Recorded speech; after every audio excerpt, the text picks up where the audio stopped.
All right, welcome everybody. This is Derek. I'm joined by Mike and Rich on this week's Sixers Beat, part of the CLNS Media Network. How you guys doing? Not too bad, man. I'm doing better than the Sixers against the Toronto Raptors. That's for sure. Bad game. And all the goodwill of winning 8 out of 9 went out the window real quickly last night when the Sixers, it was a close game. I think the Sixers had a lead early in the fourth quarter. They played pretty well in the first quarter and a half, but it was not, what they end up losing by, like right around 10, something in that range. 11, I think. Yeah. It was not an 11-point loss. Like, they got beat handily. The Raptors consistently got better looks than the Sixers. The Sixers turned the ball over more. The Sixers had troubles rebounding the ball. It was one of those games where if the Raptors would have made shots probably at a reasonable clip, I think that's probably a 20-point loss for the Sixers. So you felt the entire game like, all right, look, if these role players for Toronto, really anyone other than Kawhi starts making a shot, the Sixers were screwed. Yeah. Have you guys ever seen Embiid play a worse game than that? Not in a long time. Don't think so, no. I was just trying to rack my brain and think of a time, and he's certainly struggled in some games, but I mean, man, I think he was minus 23, and it felt worse than that. It just it was tough, and I mean, after the game, there are 2 go-to moves from him after a bad performance. He will either say, "I suck" or "I'm trash." That's one. And it might be a trash game relative to just his high standard, unlike last night's game, which was actually trash. Like, that was trash for anybody. And 2, which is my favorite, he'll say something ridiculous with like a deadpan expression, like Tristan Thompson said the Cavs run the East, and he was right or whatever. But yeah, he just looked flat-footed, and it's kind of concerning because I think we thought it would be like a 5-out lineup and Al Horford and pick and pops that would hurt him. Last night, he got smoked by Valanciunas, and I don't know. I mean, we sound like a broken record talking about his minutes all the time, but yeah, that was really bad. Boy, I'll tell you what, I brought up his minutes the other night after the game, and I was not expecting that to be the controversial take that I have, but a lot of fans did not want to put any of the blame on Embiid's minutes. And look, if you listen to this podcast, I mean, the last podcast we did less than a week ago, we said he's playing too many damn minutes. And so when he comes out and he looks sluggish, like, I'm probably going to bring that up. That doesn't absolve him from blame of playing a bad game, though. It's just, this is a long-term concern. He's looked sluggish for a couple games now, and you worry whether those minutes are starting to catch up to him and whether or not they need to cut that back a little bit so that we don't run into bigger problems down the line. But all that said, he still played a shitty game the other night too. Yeah, for sure. I mean, I think the biggest number that stands out as it relates to his energy level is the fact that he only took 2 free throws. And if I remember correctly, those were, I think there was like an away from the play foul or something like that. It wasn't a shooting foul. And this is a guy who, like, I don't know how many free throws a game he's averaging, but it's among the league leaders. And to just come out against, a guy like Valanciunas, for example, who Embiid has such a big athletic advantage against, and even Serge Ibaka, who's 2 or 3 inches shorter and like 20 pounds lighter, and for Embiid to only attempt 2 free throws, I mean, I think that says it all right there. Yeah, and that is part of what Derek was saying earlier about how they got their ass kicked in everything except shooting, which is disturbing because, there's going to be nights when the Raptors are going to make shots, but just like last game, the Sixers turned the ball over like crazy. And I mean, my God, is Kawhi Leonard good? And does he just take advantage of Ben Simmons not being able to shoot more than anybody? But the Sixers also got killed on the boards, and they didn't get to the line at all. And the sole reason that they didn't get to the line, they're so good at that usually, is that Embiid just was a non-factor, and he looked slow. And look, I don't want to be a hot take Hofmann over here, but enough, like, there will be a time, I will say, when people are going to get tired of Joel destroying Andre Drummond and Hassan Whiteside, because that's not the ultimate goal. If he continues to struggle against guys like Aaron Baines and Jonas Valanciunas. And look, it's not me saying stop talking shit and stop having fun. Like, don't do that. But it is frustrating. Like, the Sixers need Embiid to take his game to even a higher level, to the point where when you get like against the top teams, they need him to be great. That when you get a performance that he gave last night, they have no chance against a team like the Raptors. All right, so let's go ahead, Mike. I'm sorry. I was going to say a quick thing on that is, something that is very subtle that I think hasn't been noted by a lot of people is a way that Embiid can kind of stay effective in these games is if he's making jump shots. And if you look at the way that good teams guard him, like the Raptors last night gave him no respect on the 3-point line, and the Celtics never guard him out there. And if Embiid could ever get to a point where he's reliably spacing the floor and you can just run a pick and pop with Jimmy Butler, that would make things so much easier for the offense. It would be a way for Embiid to kind of stay a threat in a game where he's not, dominating. I think that's kind of a sneaky thing that hurt them last night. I think he was 0 for 4. But it would definitely be a huge help if he could knock that down consistently. Over his last 5 games, dating back to the Brooklyn game, he's made just one of his last 15 3-point attempts.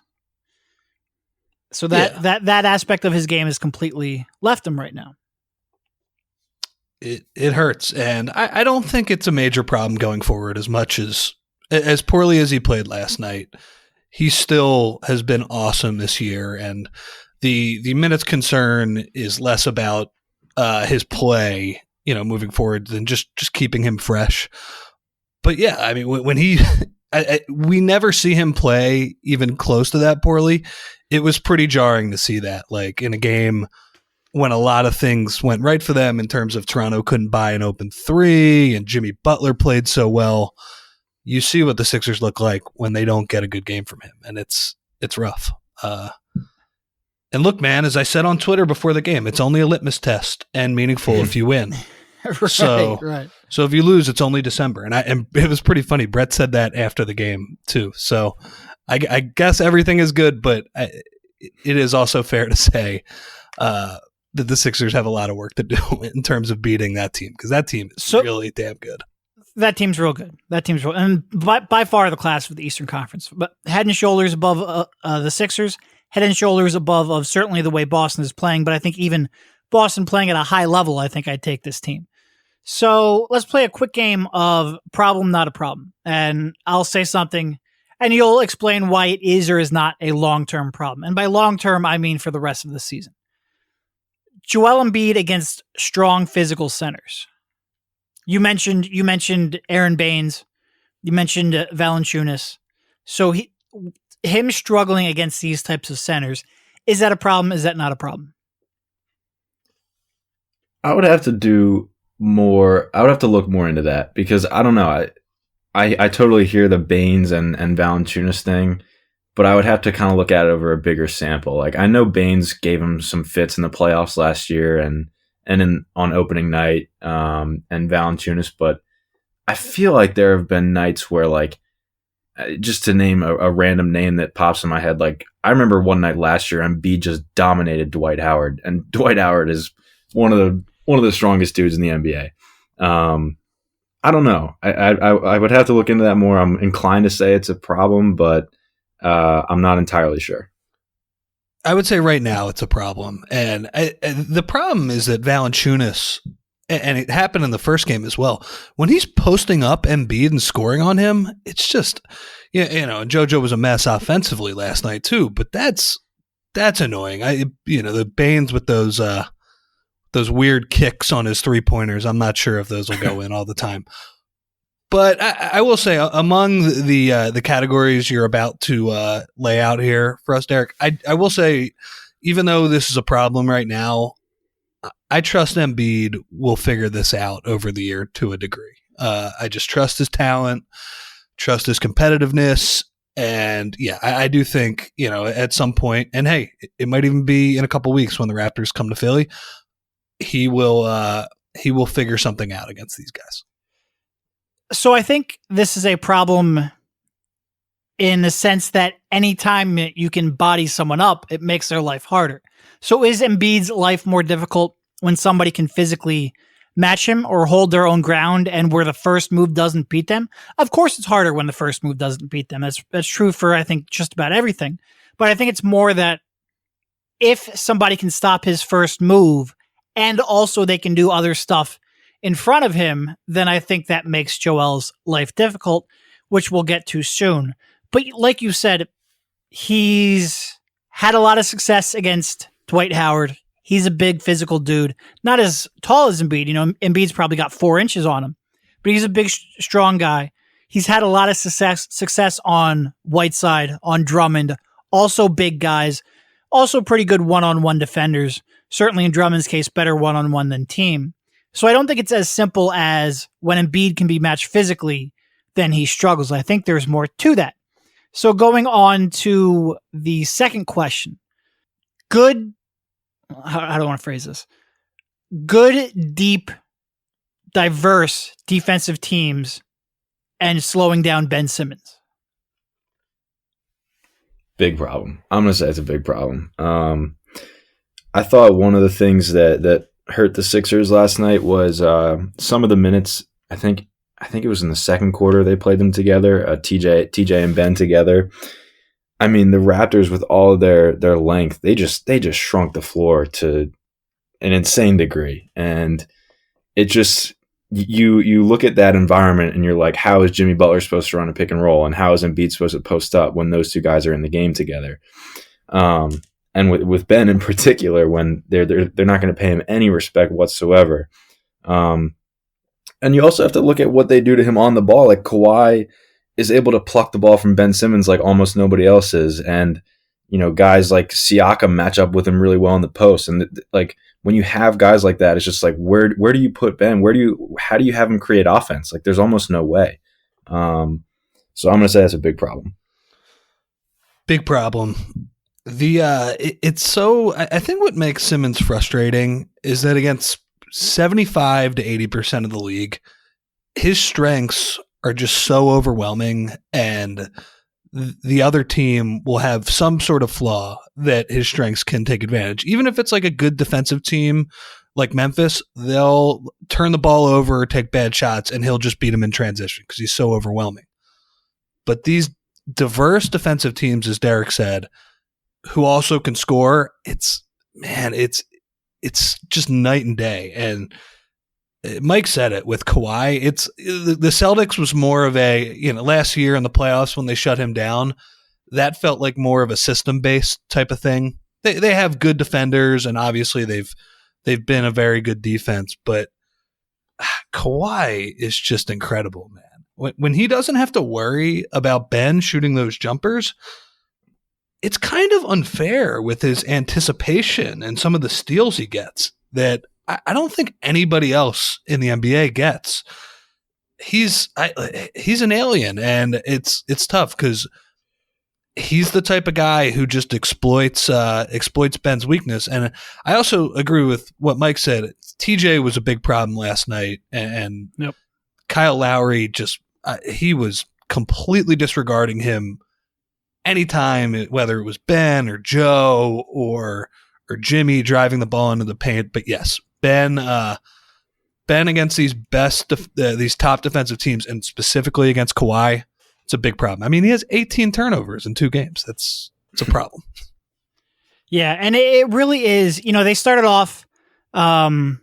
I think they started off the game with Pascal defending him, and then obviously Kawhi switched on him real quickly. They can throw 3 or 4 different defenders on him who have a chance of matching his size. Not that you're going to match his speed, but at least have a chance of slowing him down, of playing smart defense, playing the angles, and are big as well. Like, they can really throw a diverse set of players at him. And when you take that along with a smart defensive team and a team that has no real weaknesses defensively. And the way that makes Joel Embiid's life much more difficult. I think part of the problem is that, going back to Embiid's game, is that Valanciunas can slow him down. That first bump doesn't dislodge him. I think you can say the same thing for Boston. But I think really where the difference comes in is they know how to take advantage of the Sixers' lack of spacing and make Joel's life much more difficult. So you combine, a team that has a point of attack defender on Joel, that's a real good defensive team as a whole, and also a bad night from Joel, and maybe being a little bit tired, and it turns into one of the worst games you've seen Joel play as a professional. And when Embiid isn't at the top of his game, beating a team that's this good on both sides of the ball, where you're not going to get those transition pushes, like you mentioned, it becomes tough. And obviously a lot of focus is going to be on how the Sixers have performed, both in the playoffs last year against Boston, but also against Milwaukee, Toronto, and Boston so far this year. And it's not great. And I think that's kind of a two-pronged reason why. And it's not an easy solution. There's been so much consternation about Ben Simmons' jump shot lately. And it's a little bit frustrating because you can't talk about anything else about his game without coming back to, but what about his jump shot? On the one hand, it would be nice if we could, we all get it. He needs a jump shot. And I don't think we need to go too far. I don't think there's any world where Ben Simmons walks when he's a free agent. Nobody on this podcast is suggesting that. And if you think I'm sub-podcasting someone, yes, I am, and he knows who he is.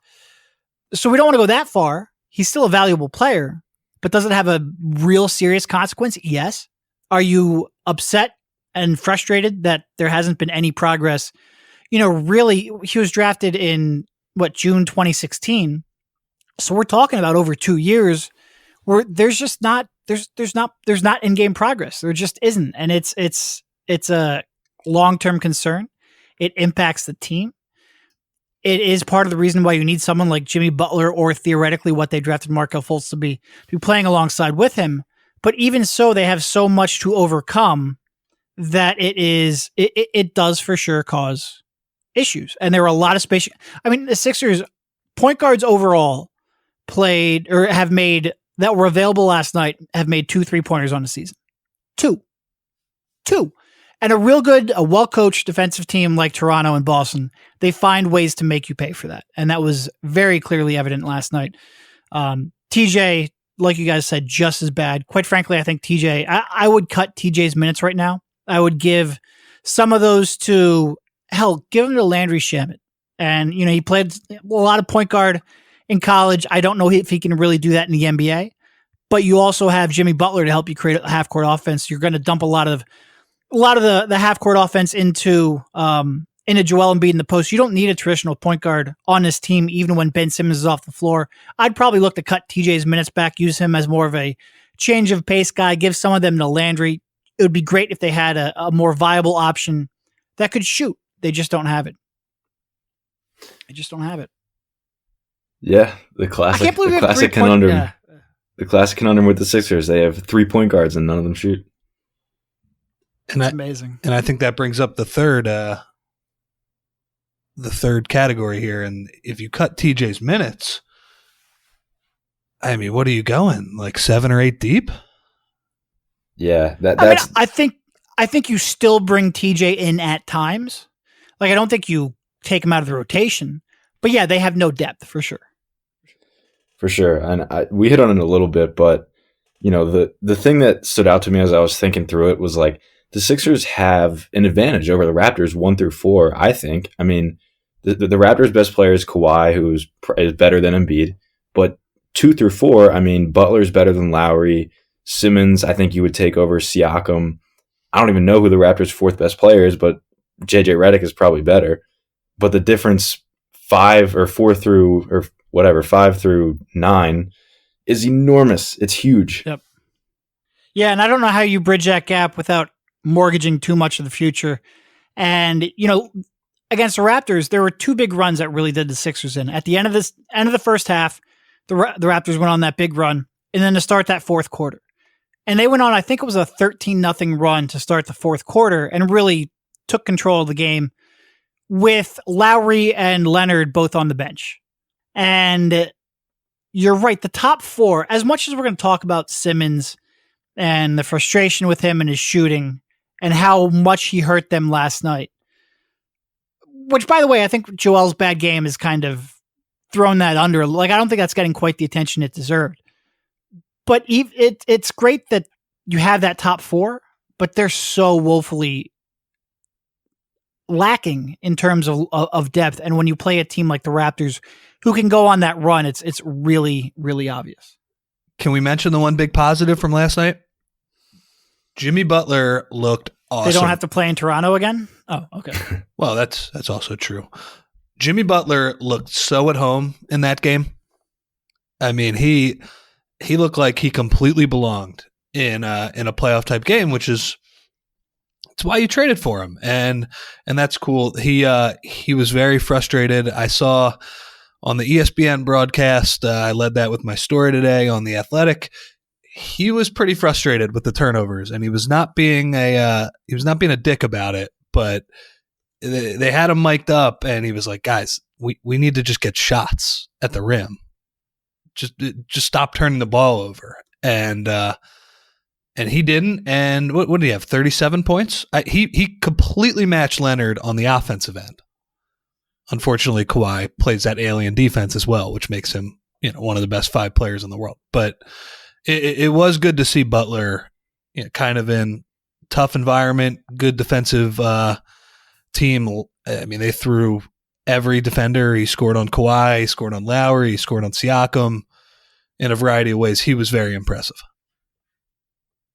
Yeah, and for sure. I've been banging this drum a lot about how they need to kind of make Jimmy more of a centerpiece in the offense, and they definitely did that last night. And it didn't even seem like a mid-game adjustment since Embiid and Simmons were struggling. Like from the jump, they were running Butler Redick pick and rolls and getting Jimmy a lot of dribble handoffs, all that stuff. Like they really, I felt like, made an adjustment last night to get him the ball more.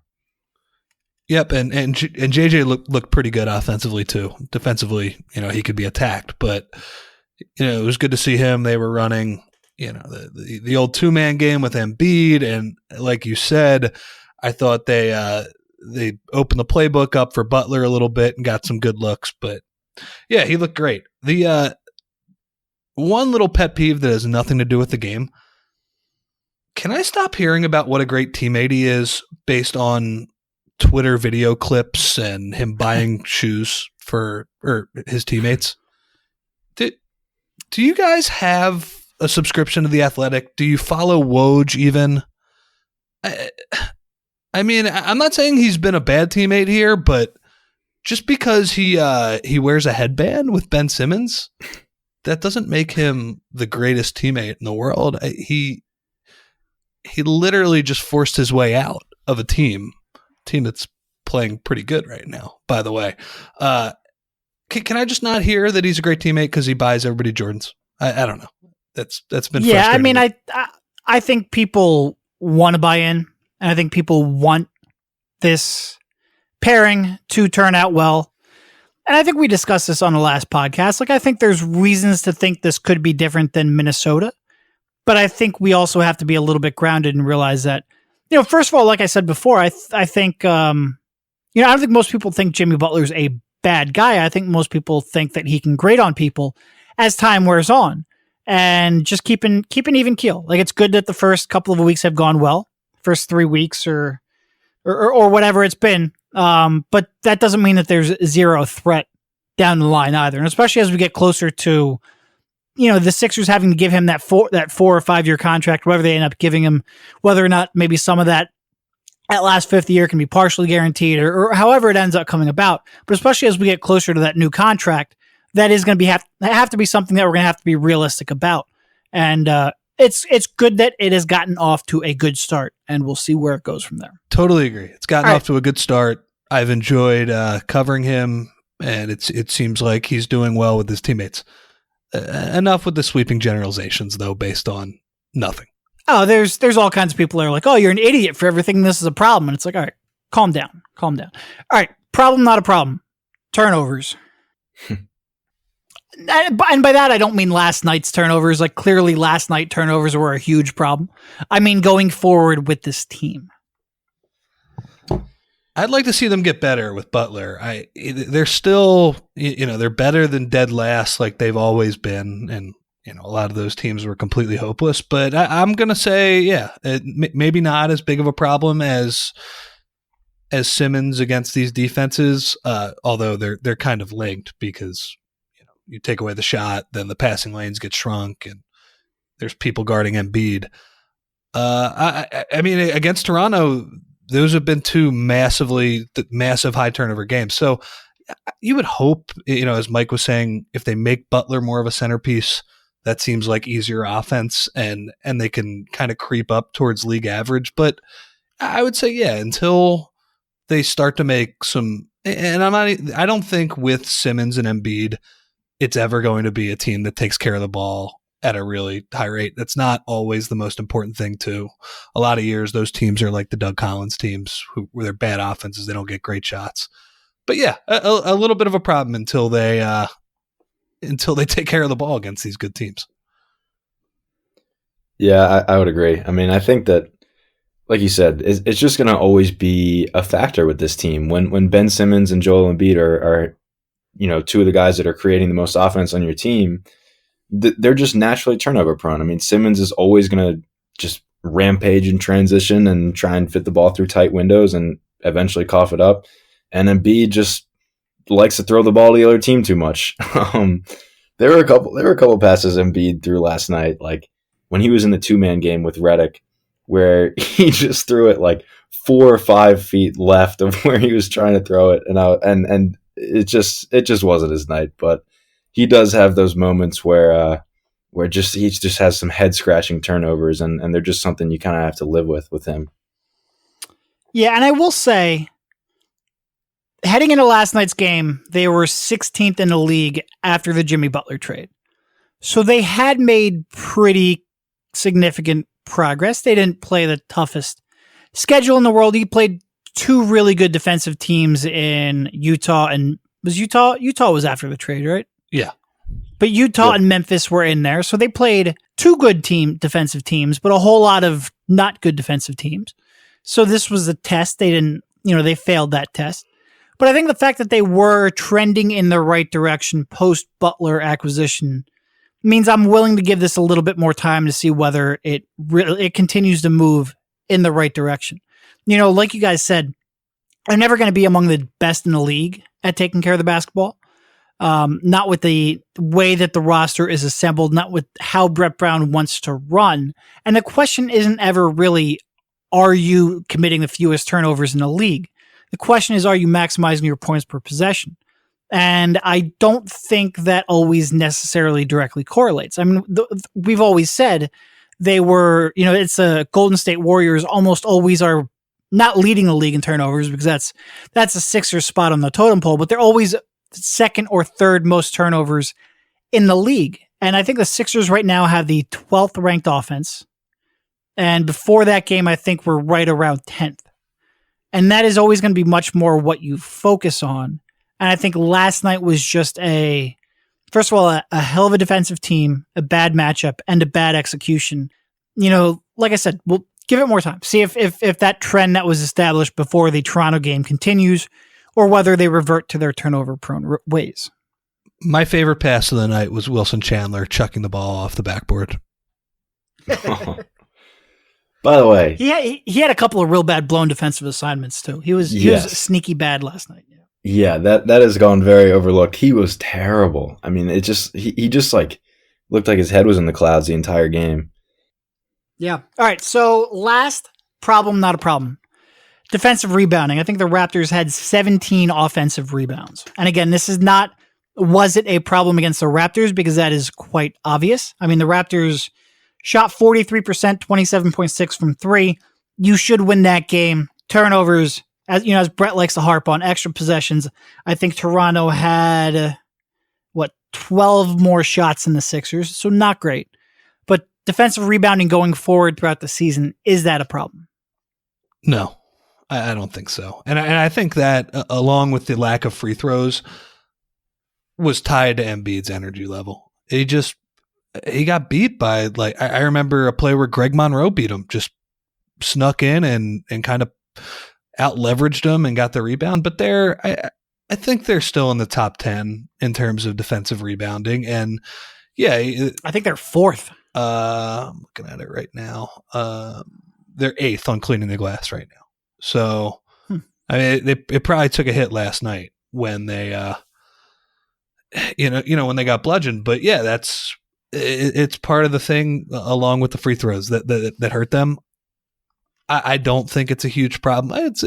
It's frustrating when a team has 15 more shots, like Brett said last night. But I don't know. I just think if you keep Embiid fresh and he returns to his normal self, as I think we all assume he will, I think that'll be a strength of theirs for most of the season.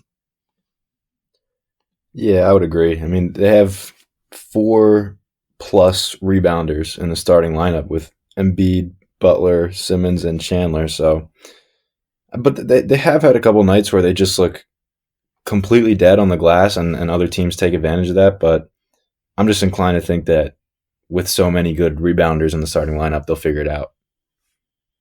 Yeah, so heading into the game against the Raptors, they were at a 73.9% defensive rebounding rate.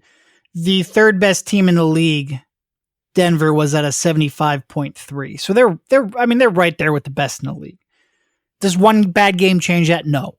And I saw a lot of comments like, they have Embiid and Simmons. I don't understand how rebounding's a problem. And by and large, it isn't. And I don't think the loss of Saric and Covington is going to make that. I think there is something to, those were two pretty good defensive rebounders, especially Covington for his position is a pretty good defensive rebounder, but they're still by and large very competitive in that aspect of the game. I don't think that's going to be a long-term problem. Like you guys said, I think Embiid's energy level wasn't there, and I think that plays a factor into it. I also thought Simmons wasn't necessarily there all the way on the defensive side of the court against the Raptors. I saw a lot of standing upright LSU Ben Simmons, and I don't think he was quite as crisp as maybe we have come to expect from him. Yeah, I agree with that. There were a couple possessions. I think him and Chandler both, like, when they were switched on to Lowry, they would just run. The Raptors would run pick and roll, and Simmons and Chandler had a couple of instances where they just basically swatted at Lowry and he hit a pull up. Like, there was just no effort from them. Toronto missed. I don't have the numbers in front of me. They missed a decent amount of open shots in that game, which I think you led off with Derek. But yeah, the Sixers got their butts whipped last night, which I don't know. I think I said on the last podcast I expected it, but it is always tougher to stomach when you're watching it. Yeah, for sure. All right, we will wrap that up with one final problem, not a problem, and then a little bit about Markelle Fultz. But hold on right there, guys, because we have to tell you about Warming Store. This episode is brought to you by Action Heat, the Philadelphia-based manufacturer of some of the world's best battery-heated clothing. Stay warm this summer with heat on demand and at the touch of a button. Action Heat clothing is engineered to safely and efficiently deliver heat via heating panels similar to a heated car seat. They can reach temperatures of up to 135 degrees Fahrenheit and are powered by rechargeable 5-volt lithium-ion batteries that last up to 12 hours on each charge. Action Heat batteries can also be used to recharge your phone or any other gadget while you're wearing them.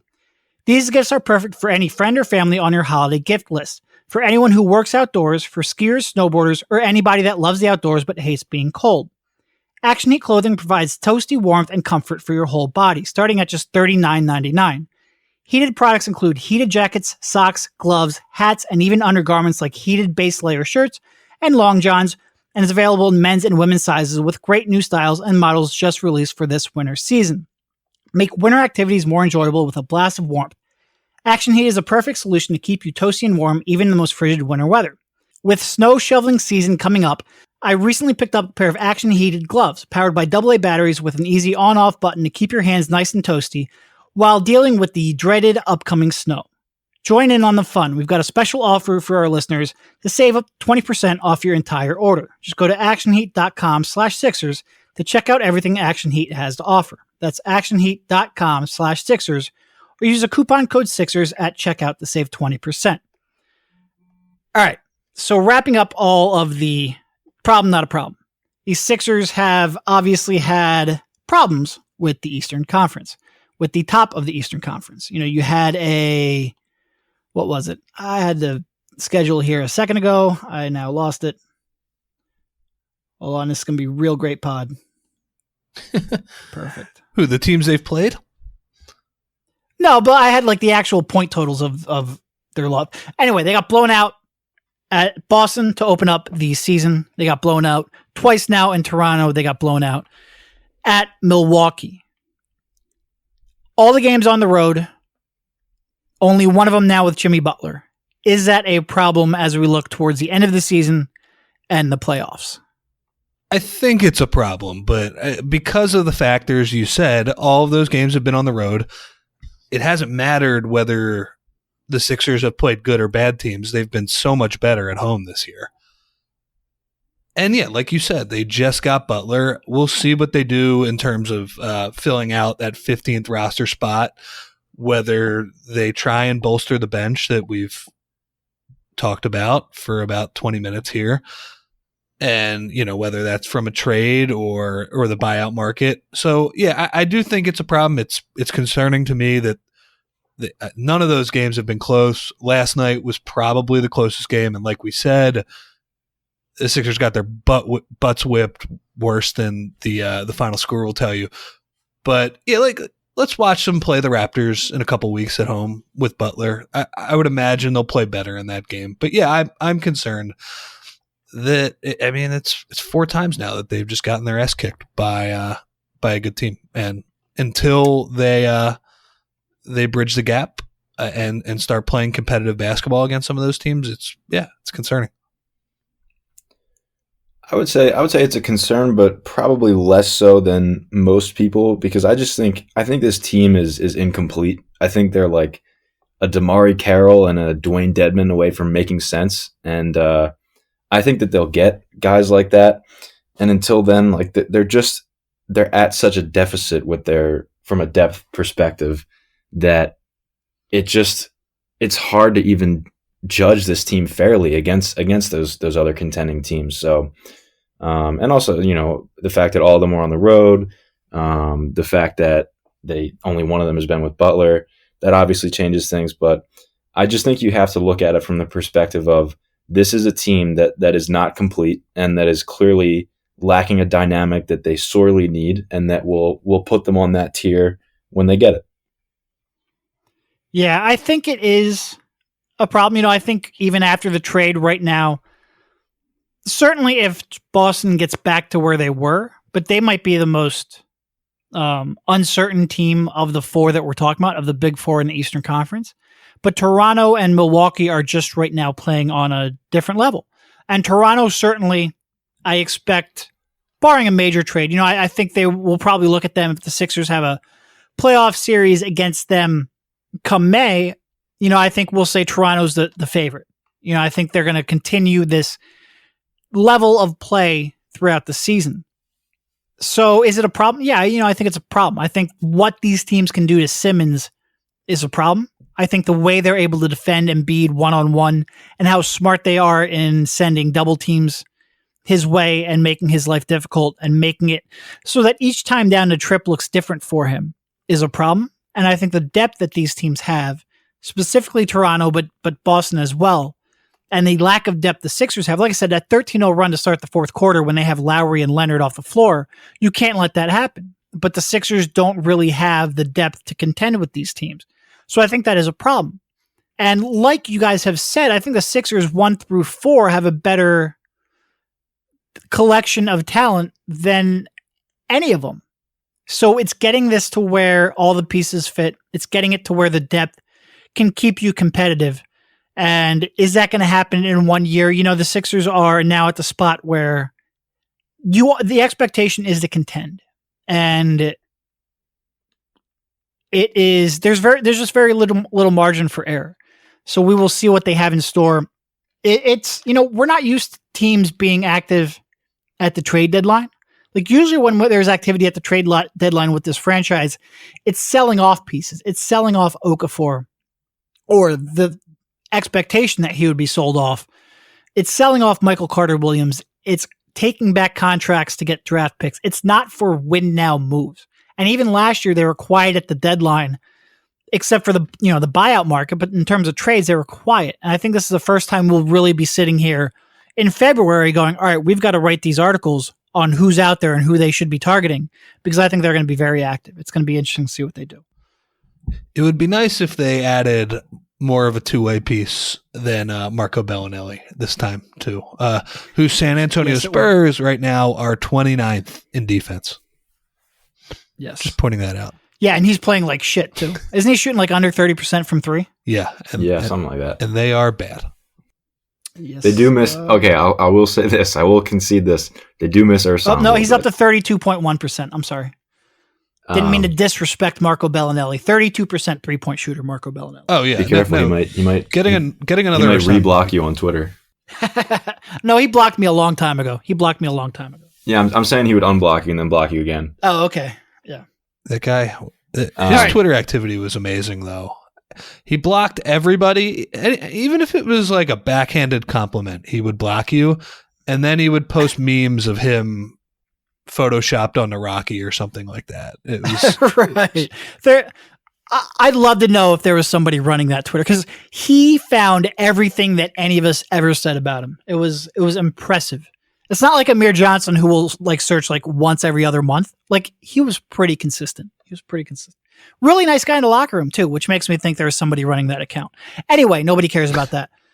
So Markelle Fultz. Out indefinitely. Yeah, we have to talk about it. I'm sorry. Out indefinitely. They came out with the diagnosis of thoracic outlet syndrome, which I'll include a link to there was a Temple doctor who recently talked about this and was posted on Reddit, on Sixers subreddit, which I think explains this pretty well. So we're not going to get into the nitty-gritty of what that means. I think if you go back and you reread the article that we wrote on The Athletic with Jared Weiss, Sam Amick, David Aldridge, Sham Sharani, and myself, the trade aspect of it, that one line that we included kind of became the overriding factor of it. But really what we were researching was his struggles shooting the ball and the symptoms that we described in there. And I think if you go and you look at some of the symptoms of it, the diagnosis of thoracic outlet syndrome was not there, but the symptoms exhibited were. And the reason I say that is because I think a lot of people have taken this as, well, they came up with something because he got benched for TJ McConnell. And we had been researching those symptoms long before to be honest, we had been researching those symptoms before the Jimmy Butler trade. Certainly long before he was benched for TJ McConnell. So I don't think it's fair to say that he got benched and thus they went out searching for a diagnosis. And I think that's key. I think he deserves a benefit of the doubt there. And what I will say is I think that his representation has not done him any favors.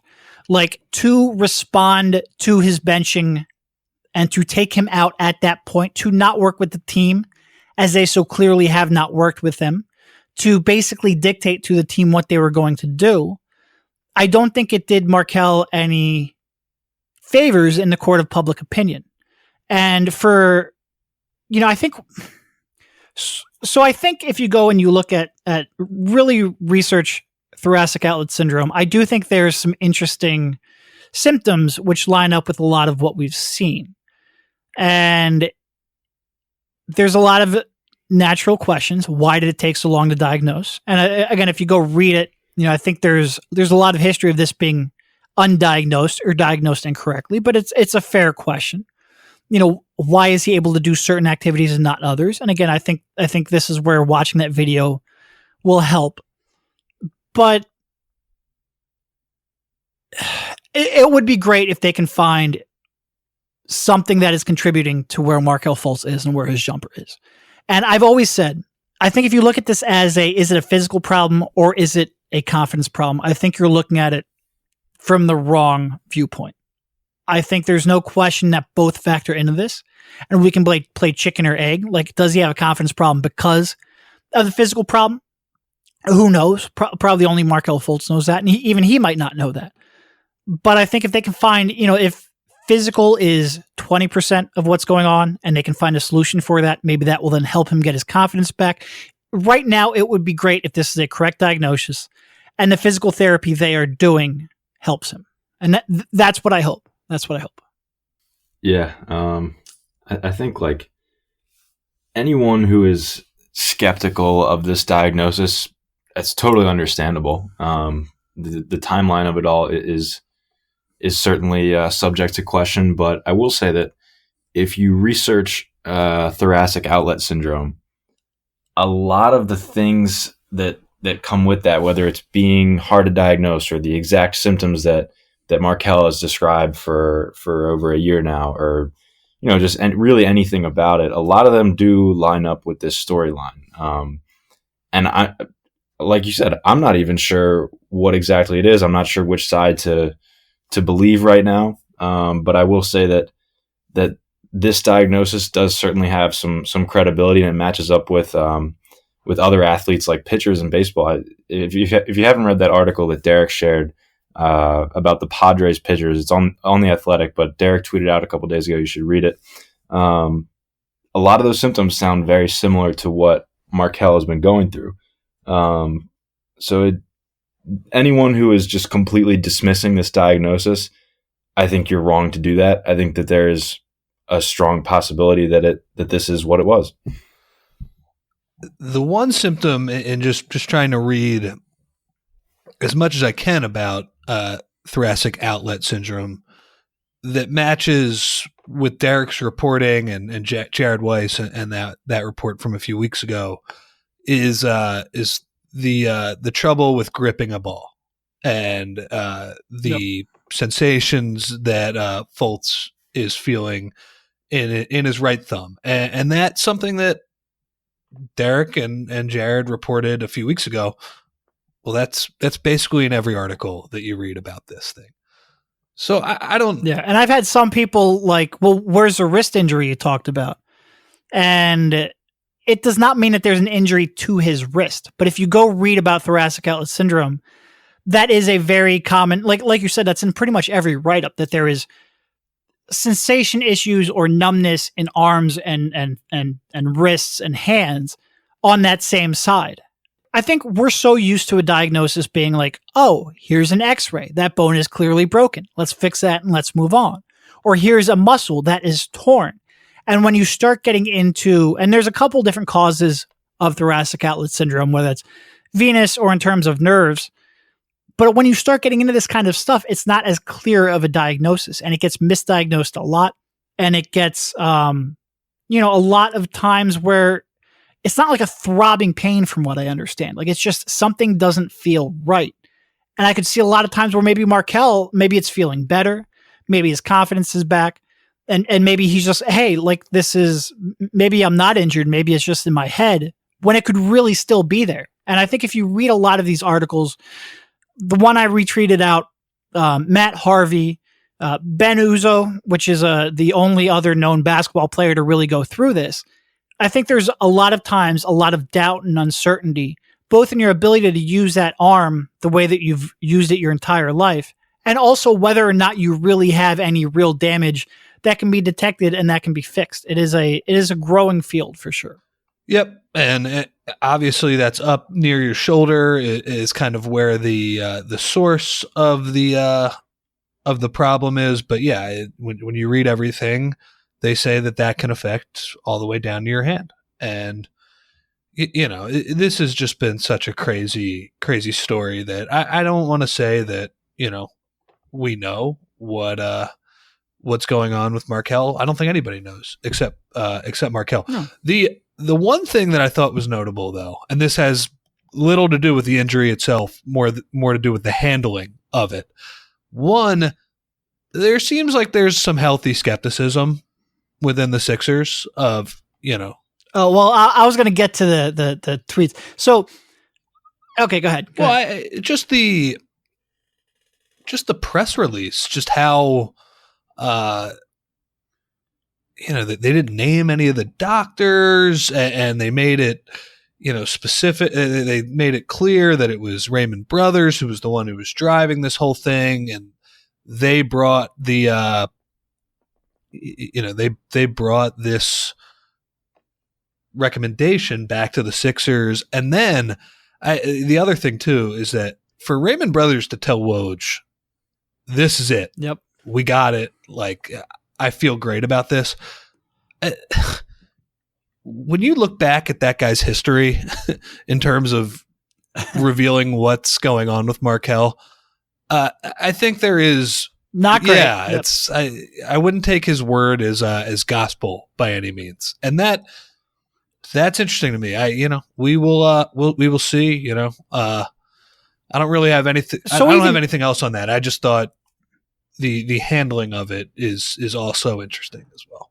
Even beyond Raymond Brothers' track record, I think there is. If you go back and here's a couple of Adrian Wojnarowski tweets at Woj ESPN. A quote from Raymond Brothers: "People were saying it was a mental problem, and it is not. There's no way you're the number one pick in the world, and all of a sudden you aren't able to consistently raise your arms or shoot. Something is physically wrong. Now we have the answer to that problem." Next tweet. Fultz's attorney and agent, Raymond Brothers, has strong confidence that this diagnosis and rehab will address Fultz's shooting issues. Sixers officials are certainly hoping his optimism is warranted. So, first of all, Sixers officials are hoping his optimism is warranted. That's a far cry from saying the Sixers are optimistic. And the way that was phrased has to be intentional, and it was very interestingly phrased. But even moving off of that, let's say thoracic outlet syndrome is not only a factor, but is a big factor in why Fultz has struggled to shoot for a year and a half now. And like I said, I don't think there's ever going to be one explanation for this. Like change shot, thoracic outlet, physical issues, confidence issues. My answer is yes. I think there's probably some degree that all of those are factoring into this. And we can argue, and I'm sure we will argue, because it's very key on his recovery, exactly how much is the physical issue 10%? Did the physical issue cause the confidence issues? Are there just underlying confidence issues? Did the shooting cause the confidence issues? Putting this puzzle together and figuring out what percentage of blame or responsibility each get is still very fluid. But I think there's some degree for all of those three. But even if the thoracic outlet syndrome is the primary driver of all of that, one of the common themes of people who have gone through this is that they've spent so long changing usually their throwing motion, because this is mostly a baseball injury, but they've actually spent so much time compensating for it that they now don't know how to throw a baseball a normal way. When their shoulder gets back healthy, they have to relearn how to throw a baseball. And then there's also, this is a kid who hasn't shot a basketball competently in a year and a half.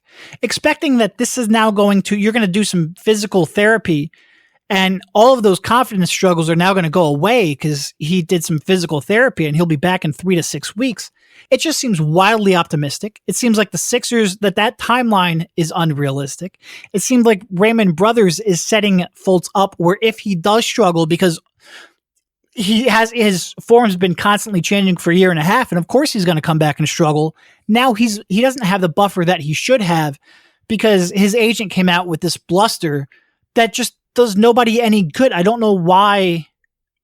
Why would you pick this route? Why would you put that kind of pressure on him? I don't get it. I don't get it. Yeah, I totally agree. And by the way, if you look at how it's been handled with baseball players, I think pretty much all of them have gotten surgery, and it's a very invasive surgery. You have a rib removed. Yeah. And so I was surprised to see 3 to 6 weeks of physical therapy will solve it. Well, and I think physical therapy, and this will be in the Temple lecture that I post in here. I think physical therapy is generally the first method of treatment, and if that doesn't work, then they go on to surgery or surgical options. Sure. And I know nothing about severity between different kinds of thoracic outlet syndrome.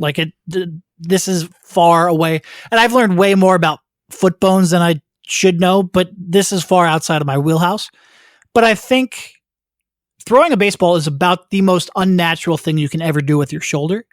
So maybe this is just so much less stress that you don't need to jump to that quickly. Or maybe Fultz just isn't that severe. Like I have no idea what would necessitate surgery. And maybe this is where baseball really being our only point of comparison is probably failing us a little bit because it could be pretty significantly different.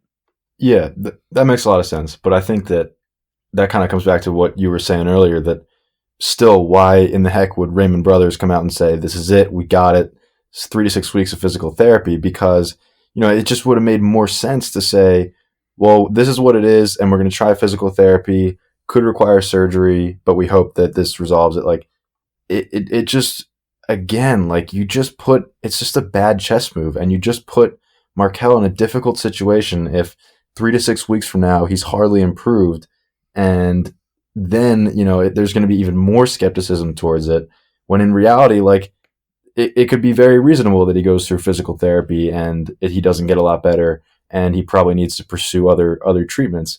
But because of, this confidence from Raymond Brothers, he's not going to have that buffer from the criticism there.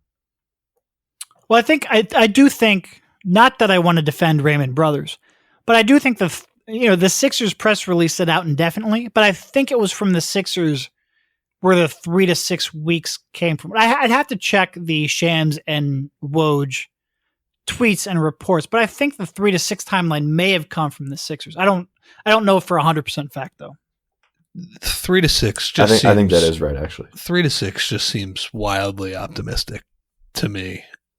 Yeah. I mean, guys, this could be something that takes years, and maybe it gets fixed eventually, but God, just reading about this, and I don't know. It's how many specialists did he see? 10? Yeah. It's just, this. It would have been great to get some more information on that too. And look, I get, especially since Brothers and Fultz went there directly, that might be difficult for the team to give out. Like, this might be a situation where they can't reveal as much as they normally would. But how many diagnosed thoracic outlet syndrome? How many brought it up as a possibility? Like, and again, we don't necessarily have a right to that information, but it'd be great to know how strong of a consensus, or at least how strong of a theory this is. But we'll see. And like I said, I think there's probably a pretty big psychological and confidence aspect to this. And how long will it take for Markelle to feel right? And how long will it take for him to be... And oh, by the way, he's still got to make kind of like an adjustment shooting jump shots in NBA games too, because he really doesn't do all that much of it. And against NBA speed and like all that stuff you talk about for a rookie, he's got to make that adjustment too. So it's 3 to 6 weeks just seems, even best case scenario, even if this is the driving factor to what's causing his struggles, seems almost reckless in its quickness. But we'll see. We will see. All right. I think that's probably about all I got there. I don't think we need to... quite honestly, I didn't expect us to talk for 20 minutes about Fultz, but it's an interesting topic. And like I said, I hope it's right, but thanks for jumping on, and we will talk to you guys again soon. See you, man. In 3 to 6 weeks.